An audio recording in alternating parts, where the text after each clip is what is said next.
Hi, this is John with WTI, and with an upgrade for the tablet and the devices that are always around me, this is the Galaxy S5e.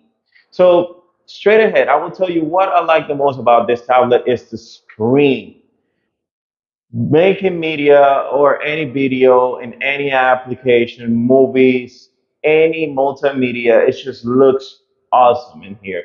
This vibrant OLED screen, it's just blast yourself with high quality images, all of your movies, anything that you're gonna see in here, it's just going to be a pleasure and you're going to enjoy all the way the process. It's really fast, it has a great processor that's gonna be fast. It's gonna be reliable for most of your apps. Even you can do while gaming with this.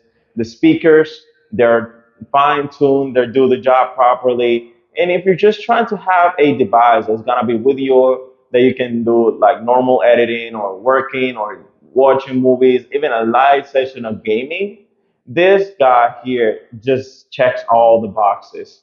So this was John with ATI, and that was my point of